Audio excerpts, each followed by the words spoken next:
Hello, October Panic Attack YouTube community. It is 2013, and I wanted to give you a little bit of a heads up here on another group of attractions in one very small area. If any of you are feeling feisty, if any of you are feeling brave enough, if any of you are feeling like you have a passport and want to take a road trip from the Philadelphia area, it could be about 7 hours, New Jersey, Philadelphia, about 7 hour drive. I'm talking about the Canadian side of Niagara Falls. The Canadian side of Niagara Falls boasts a large group of haunted attractions that are open 365 days a year. That's correct, folks. 365 days a year, not just during the months of September and October, but these are haunted attractions that are open all the time. And one of them is boasted by many to be one of the best haunted attractions in the world. Now, I have gone to all these attractions. I have not been to this group of attractions for approximately, I believe, about 4 years, but I've gone to each one of them about a handful of times, and they are pretty awesome and pretty fabulous, and definitely different than each other.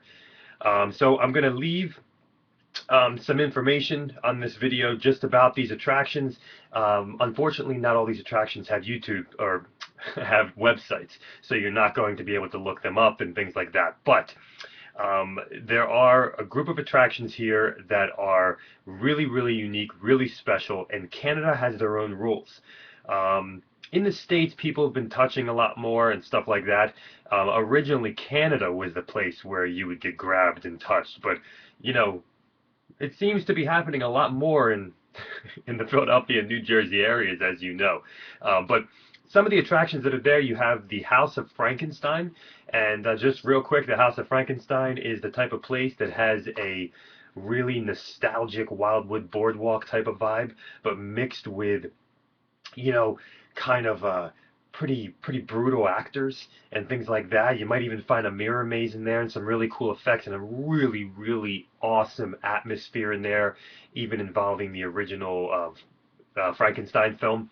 So there's some really, really cool stuff in the House of Frankenstein with a really outrageous outside of it, and it's the kind of place that'll bring you some like old school haunted house vibes mixed with some new stuff and mixed with amazing props and a lot of really cool atmosphere. I mean, it really does look like the House of Frankenstein.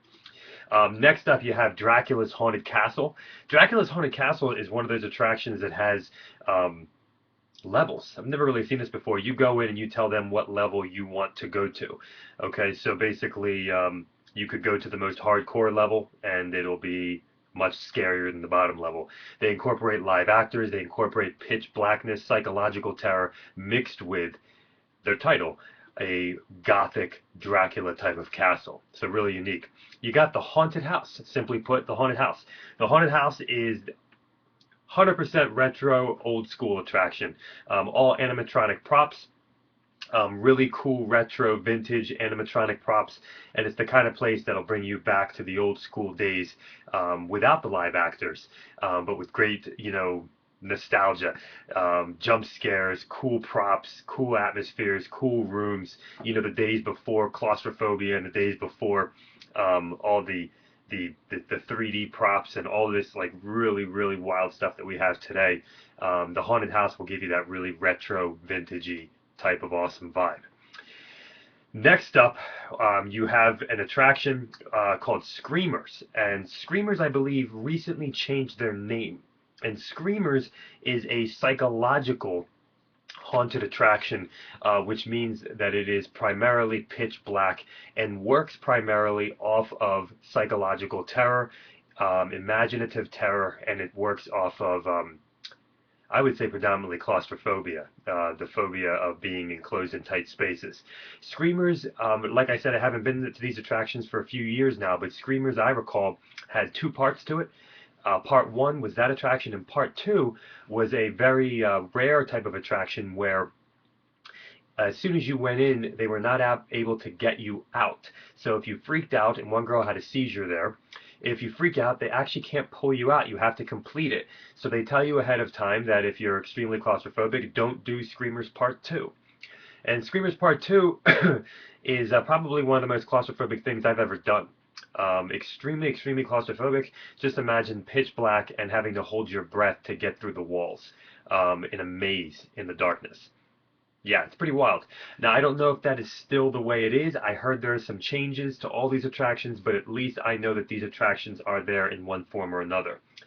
That leads us to the attraction that a lot of people call one of the scariest attractions in the world. It's called Nightmares. And Nightmares supposedly is situated inside of an old coffin factory. And Nightmares is it's extremely intense, obviously.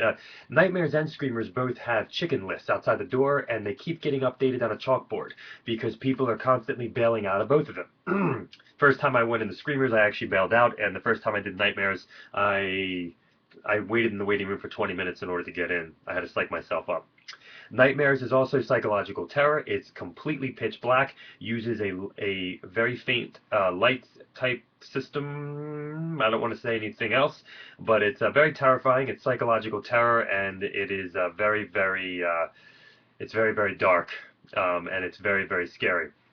Now, you also want to know that all these attractions are like minutes from each other. They're minutes from each other, all in the Canadian side of Niagara Falls. You also want to know that you have wax museums there, and one of the wax museums actually has a haunted section where there's a mirror maze. There's a enclosed Ferris wheel that's pretty scary if you're scared of heights. I would never get on it.